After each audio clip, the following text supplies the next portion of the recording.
सवाल का जवाब देते हुए कहता है, नहीं बिटुआ, यक्षिणियां मर्दों को अपना शिकार नहीं बनाती। क्यों बाबा, क्या यक्षिणी यहाँ से चली गई है जो अब वो मर्दों को अपना शिकार नहीं बनाती है?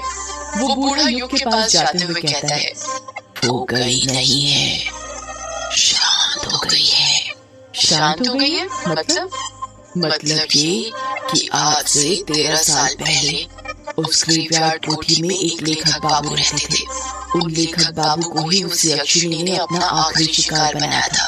तुम्हें पता है, लेखक बाबू की किसी को लाश तक नहीं मिली थी, पर उनका कमरा पूरा खून से सना हुआ था। हर जगह खून ही खून था, दीवारों पर, किताबों पर, टेबल पर, हर जगह एक कोना ऐसा नहीं बचा था जहाँ पर खून ना हो। ये बात सुनकर युग डरा नहीं बल्कि उदास हो गया। अचानक से उसकी आंखों में नमी आ गई थी। बूढ़ा इस बात को भांप लेता है और युग के कंधों पर हाथ रखते हुए पूछता है, क्या हुआ बेटा? लेखक बाबू के बारे में सुनकर तुम्हारा चेहरा क्यों उतर गया? युग अपने दिल पर पत्थर रखते हुए कहता है, क्योंकि आप जिस लेखक बाबू की बात कर रहे हैं वो कोई और नहीं बल्कि मेरे पिता थे। क्या? इसका मतलब ये कि तुम वो लेखक बाबू के बेटे हो? हाँ, मैं उन्हीं का बेटा हूँ युग। बूढ़ा अपनी बात को आगे जारी रखते हुए कहता है, गांव वालों का कहना था कि उस यक्षिणी ने ही लेखक बाबू को मारा था। उसी दिन से उस ग्रेवयार्ड कोठी को बंद कर दिया गया और कोठी के बंद होने के साथ ही अमावस्या और पूर्णिमा की रात मर्दों के शिकार होने भी बंद हो गए। कुछ गांव वालों का तो ये तक कहना है कि शायद लेखक के साथ संभोग करके उस यक्षिणी की हवस मिट गई, इसलिए वो शांत हो गई। युग कुछ सोचते हुए कहता है, पर जब हवस मिट गई थी तो उस यक्षिणी ने मेरे पिता को क्यों मारा? और आपने कहा था कि संभोग करने के बाद यक्षिणी अपने शिकार के शरीर में से खून चूस लेती है, तो फिर मेरे पिता का खून कमरे में हर जगह कैसे फैला था? यक्षिणी ने उनका खून क्यों नहीं पिया? पता नहीं उसने लेखक बाबू का खून क्यों नहीं पिया। ये राज उनकी मौत के साथ ही ग्रेवयार्ड कोठी में दफन हो गया था। यक्षिणी हर शिकार के साथ संभोग करने के बाद सीधे उसे मौत के घाट उतारती थी, इसलिए हवस खत्म होने के बाद भी उसने लेखक बाबू को मार दिया होगा। पर कुछ गांव वालों का कहना था कि लेखक बाबू कई सालों से खोजबीन पूछताछ करके यक्षिणी पर कोई किताब लिख रहे थे। इसकी भनक उसे लग गई थी। एक ये भी कारण हो सकता है। और फिर अमावस्या आते ही यक्षिणी ने लेखक बाबू को मार दिया होगा। क्या वो किताब मुझे मिल सकती है? नहीं, वो किताब तो कहीं नहीं है। सुना है प्रकाशित ही नहीं हो पाई। शायद ग्रेवयार्ड कोठी में हो। क्या कहा आपने? ग्रेवयार्ड कोठी में? हाँ, ग्रेवयार्ड कोठी में। पर तुम्हें मैं एक सलाह देता हूँ, वो यक्षिणी शांत हो चुकी है तो बेहतर है उसे शांत ही रहने दो। उसके अंदर की वासना को फिर मत जगाओ, वरना पता नहीं और कितने मर्दों की जान ले ले। आप मुझे डरा क्यों रहे हैं? मैं डरा नहीं रहा हूँ, तुम्हें बस आगाह कर रहा हूँ बिटुआ। मौत के आने से पहले चेतावनी देनी पड़ती है। मतलब तुम शहर के लोग मतलबी बहुत होते हो बिटुआ, हर बात में मतलब ढूंढते हो। मतलब कुछ नहीं, वैसे आप बहुत कुछ जानते हो उस ग्रेवयार्ड कोठी के बारे में। आखिर कैसे? जानूंगा कैसे नहीं, मेरा पुराना रिश्ता जो है। युग उस बूढ़े को घूरते हुए पूछता है, क्या कहा? पुराना रिश्ता? क्या रिश्ता है आपका ग्रेवयार्ड कोठी से? बूढ़ा बड़ी बड़ी आंखें करता हुआ कहता है, मेहंदी पठार।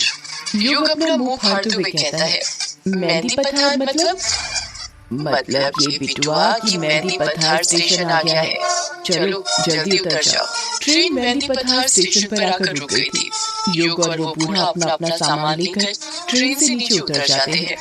स्टेशन ज्यादा बड़ा नहीं था और पूरा सुनसान पड़ा हुआ था। स्टेशन पुराने जमाने का था। लाइट भी एक दो ही जल रही थी जो बार बार बंद चालू हो रही थी। ट्रेन अभी स्टेशन से निकली ही थी कि तभी युग की नजर बूढ़े के हाथ में जो झोला था उस पर पड़ती है और वो देखता है कि उसके अंदर कई सारे कमल के फूल रखे हुए थे। युग सोचने लग जाता है कि ये बूढ़ा इतने सारे फूलों का क्या करने वाला है। जैसे ही बूढ़ा स्टेशन पर उतरा था, जल्दी जल्दी कदम बढ़ाने लग गया था, जैसे उसे कहीं जाने में देर हो रही हो। युग के मन में कमल के फूलों वाली बात खटकती जा रही थी। उससे रहा नहीं जाता और वो उस बूढ़े से पूछ ही लेता है, वैसे बाबा आप इतने सारे कमल के फूलों का क्या करने वाले हैं? बूढ़ा अपने चेहरे पर मुस्कान लाते हुए कहता है, तो तुम्हारी नजर चली ही गई इन पर। बड़ी तेज नजर है। ये मेरे सवाल का जवाब नहीं हुआ पापा। बताइए ना, आप इतने सारे फूलों का क्या करने वाले हैं? अरे पूजा आने वाली है ना, उसी के लिए है ये फूल। कैसी पूजा? पूर्णिमा की पूजा। पूर्णिमा की पूजा मतलब? तुम नहीं समझोगे, तुम गांव में नए आए हो ना, धीरे धीरे समझ जाओगे। युग उस बूढ़े को हैरानी के साथ घूरे जा रहा था क्योंकि उसको उसकी बातें बिल्कुल समझ में नहीं आ रही थी। युग अपनी जीन्स पकड़ते हुए कहता है, अरे शिट, इसे भी अभी आना था। क्या हुआ बेटा, बड़ी मुश्किल में लगते हो? हाँ बाबा, वो यहाँ पर कहीं वॉशरूम है क्या? बूढ़ा अपना सिर खुजाते हुए कहता है, वॉशरूम मतलब बिटुआ? मतलब टॉयलेट, पेशाब घर बाबा। अच्छा, ये बोल रहे ना तुम्हें टंकी खाली करनी है। युग चिढ़ते हुए कहता है, हाँ वही। वो तो नहीं है स्टेशन पर। पूरे देश की तरक्की हो गई, पर मेहंदी पथार आज भी वैसा ही है जैसा पहले था। तो फिर मैं वॉशरूम मतलब टंकी खाली कहाँ पर करूँ? अरे इतनी सारी जगह है, कहीं भी कर दो। वैसे भी अंधेरा है, कोई नहीं देखने वाला। युग थोड़ा आगे ट्रेन की पटरी के पास चला जाता है और टॉयलेट करने लगता है। युग टॉयलेट करते हुए कहता है, वैसे बाबा आपको यहाँ से कहाँ जाना है? रोगन का मुचा। मतलब आपको वो किश्नोई नदी पार करके जाना पड़ेगा। हाँ, आपको डर नहीं लगता यदि उस यक्षिणी ने आपको पकड़ लिया तो? अरे मैंने कहा ना बिटुआ, उसकी वासना खत्म हो चुकी है, वो अब शिकार नहीं करती।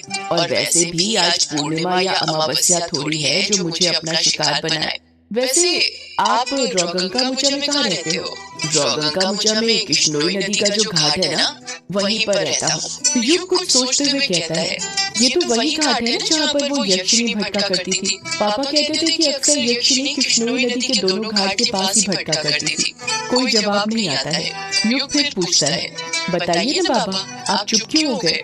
बूढ़े का कुछ जवाब नहीं आ रहा था। युग सोचने लग जाता है कि बाबा कोई जवाब क्यों नहीं दे रहे। युग अपने पैंट की चेन बंद करता है और पीछे मुड़ने लग जाता है। जब वो पीछे मुड़ता है तो उसके रोंगटे खड़े हो जाते हैं। वो बूढ़ा अचानक से गायब हो गया था। युग की समझ में नहीं आ रहा था कि वो बूढ़ा इतनी जल्दी कहाँ जा सकता था। युग अपना बैग उठाकर स्टेशन पर उस बूढ़े को ढूंढने लग जाता है और वो बूढ़ा उसे कहीं पर भी नहीं मिलता है। युग हैरान था ये सोचकर कि वो बूढ़ा एकदम से कहाँ गायब हो गया था। पर थोड़ी ही देर बाद वो ये सोचकर संतुष्ट हो जाता है कि शायद वो बूढ़ा अकेले ही चला गया होगा। और अच्छा ही हुआ चला गया, वरना यक्षिणी के बारे में बातें करते वो खुद तो डरता, साथ में उसे भी डरा था। युग स्टेशन से बाहर निकलता है तो देखता है कि स्टेशन के बाहर एक भी ऑटो रिक्शा वाला नहीं था। ये गांव में ना यही प्रॉब्लम होती है, टैक्सी नहीं मिलती। शहरों का विकास तो हो रहा है पर गांव आज भी गांव ही है। जरा सी तरक्की नहीं हुई यहाँ की, आज भी वैसे का वैसा है जैसा पहले था। इतना कहकर युग पैदल पैदल ही बंगला मुड़ा गांव जाने के लिए निकल जाता है। आधे एक घंटे में वो बंगला मुड़ा गांव पहुंच जाता है। बंगला मुड़ा गांव पार करने के बाद काला झाड़ी जंगल पड़ता है, जिसको पार करने के बाद ही किश्नोई नदी आती है। और वहीं से थोड़ी दूर पर युग की ग्रेवयार्ड कोठी थी, जहाँ पर युग को जाना था। युग ने बंगला मुड़ा गांव तो पार कर लिया था, पर काला झाड़ी जंगल के अंदर वो फंस गया था। किश्नोई नदी जाने का रास्ता वो भूल चुका था। काला झाड़ी जंगल में अंधेरा इतना ज्यादा था कि उसकी समझ ही नहीं आ रहा था कि कौन सा रास्ता कहाँ पर जाता है। युग जंगल के अंदर लगे बांस के पेड़ों को देखते हुए कहता है, अब क्या करूं? आगे का रास्ता तो भूल गया मैं। 2-3 राउंड मार लिए पर बार बार घूम फिर कर यहीं पर आकर रुक जाता हूँ। ये काली झाड़ी का जंगल तो पहेली बन गया है मेरे लिए, कुछ समझ नहीं आ रहा क्या करूं। युग अपना मोबाइल निकालते हुए कहता है, यहाँ पर तो नेटवर्क भी नहीं आ रहा कि किसी को फोन करके बुला लूं। युग के आसपास साल और बांस के पेड़ लगे हुए थे। हवा के झोंके जब भी इन बांस के पेड़ों के बीच में से निकलते थे तो ऐसा लगता था जैसे आपस में कोई फुसफुसा रहा हो। मोबाइल की टॉर्च की रोशनी में युग को ज्यादा कुछ दिखाई नहीं दे रहा था। युग सोच ही रहा था कि वो क्या करे, कैसे इस जंगल में से निकले। तभी उसे किसी के कदमों की आहट सुनाई देती है। कदमों की आहट सुनकर युग सहम जाता है और सोचने लग जाता है, इतनी रात में इस जंगल में कौन होगा। युग डरने लग जाता है और सोचने लगता है कि कहीं यक्षिणी तो नहीं। पर फिर वो अपने दिल को तसल्ली देता है, नहीं, ये यक्षिणी वक्षिणी कुछ नहीं होती, सिर्फ कहानियां हैं जो मेरे पापा ने बनाई थी। कदमों की आहट धीरे धीरे तेज होती जा रही थी। ऐसा लग रहा था जैसे कोई युग के पास आ रहा हो। युग जमीन पर पड़ा बांस का टुकड़ा उठा लेता है और कदमों की आहट सुनने लगता है। तभी युग देखता है कि उसके बगल में जो बांस के पेड़ लगे हुए थे वो हिल रहे थे और आवाज उसी तरफ से आ रही थी। युग पूरी तरह तैयार हो गया था उस आहट का सामना करने के लिए। जैसे ही कदमों की आहट बंद होती है, युग की आंखें फटी की फटी रह जाती हैं। उसके हाथ से बांस का टुकड़ा अपने आप छूट जाता है और वो खुद डर के मारे झट से जमीन पर गिर जाता है। युग के सामने एक काला साया खड़ा हुआ था। युग डरते हुए अपना मोबाइल उठाता है और उसकी टॉर्च उस काले साए पर मारते हुए कहता है, कौन हो तुम? एक लड़के की आवाज सुनाई देती है, मैं अभिमन्यु। जब टॉर्च की रोशनी उस काले साए पर पड़ती है तो युग देखता है कि वो काला साया किसी और का नहीं बल्कि उसी की उम्र के एक लड़के का था, जिसके लंबे लंबे घुंघराले गर्दन तक बाल थे और उसने आंखों में बड़ा सा चश्मा पहना हुआ था। उस लड़के के हाथ में कोई डिवाइस था जिसे देखकर ऐसा लग रहा था जैसे कोई रीडिंग नापने वाला डिवाइस हो। अभिमन्यु युग की तरफ हाथ बढ़ाते हुए कहता है, उठ जाओ, नीचे क्यों लेटे हुए हो? युग अभिमन्यु का हाथ पकड़ते हुए कहता है, लेटा नहीं हो, तेरे कारण डर गया था। क्या कहा? मेरे कारण डर गया था? क्यों? तू डरपोक है क्या? क्या बोला तूने? इतना कहकर युग अभिमन्यु के चेहरे पर टॉर्च मारने लग जाता है। जब युग गौर से अभिमन्यु का चेहरा देखता है तो हैरानी के साथ कहता है, कहीं तुम अभी तो नहीं? युग अपनी बात पूरी करता उससे पहले ही अभिमन्यु भी युग की तरफ उंगली करते हुए कहता है, और तू युग है ना? इतना कहकर ही दोनों एक दूसरे के गले मिल जाते हैं। अभिमन्यु युग के बचपन का दोस्त था। युग अभिमन्यु के बालों को हाथ लगाते हुए कहता है, तू तो बहुत बदल गया यार, बड़े बड़े बाल, आंखों में बड़ा सा चश्मा। अभिमन्यु कहता है, बदल तो तू भी गया है बहुत यार। ये बता कब आया और कहाँ जा रहा है तू इतनी रात में? बस आज ही आया। ये मान ले 1-2 घंटे पहले, और मैं तो अपने घर ग्रेवयार्ड कोठी जा रहा हूँ। तू बता, तू कहाँ जा रहा है इतनी सुनसान जगह में, वो भी इतनी रात में? और तूने ये बाल इतने बढ़ा के क्यों रखे हैं? एक पल तो मुझे लगा जैसे वो थी। अभिमन्यु हैरानी के साथ पूछता है, वो थी मतलब? युग बात को घुमाते हुए कहता है, छोड़ ना, और तू पहले मेरे सवाल का जवाब दे। ये बता, तू इतनी रात में यहाँ पर क्या कर रहा है? मुझे तो कुछ गड़बड़ लग रही है। यार गड़बड़ कुछ नहीं है। अगर मैंने बता दिया कि मैं यहाँ पर क्या कर रहा था तो तू हंसेगा, इसलिए बेहतर होगा कि मत जा। अरे नहीं हंसूंगा भाई, पहले तू बता तो यहाँ पर क्या कर रहा था? अभिमन्यु धीरे से कहता है, मैं यहाँ पर भूत पकड़ रहा था। युग को सुनाई नहीं देता और वो फिर पूछता है, क्या कहा? अभिमन्यु युग के कान में चिल्लाते हुए कहता है, भूत पकड़ रहा था यार।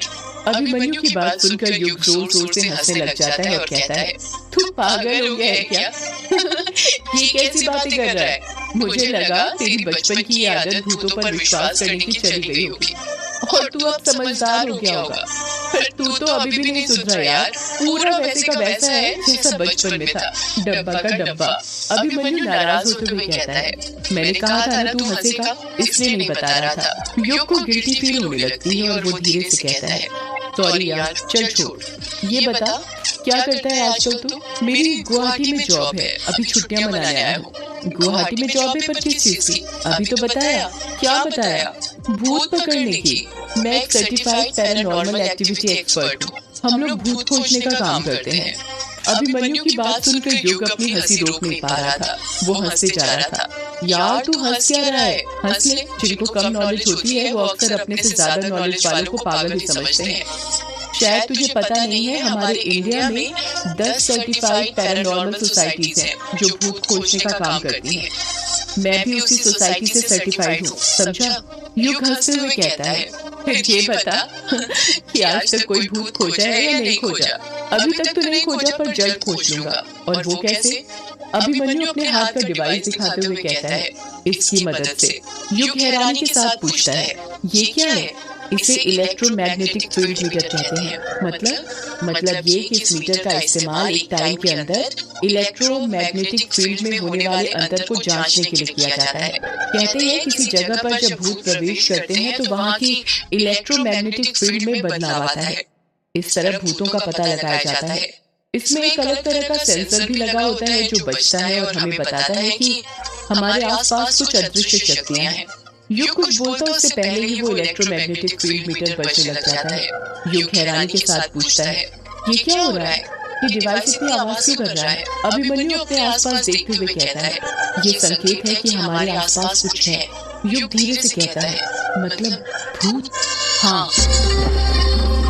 सदियों से है पुरानी ये है यक्षिणी की कहानी। यक्षिणी एक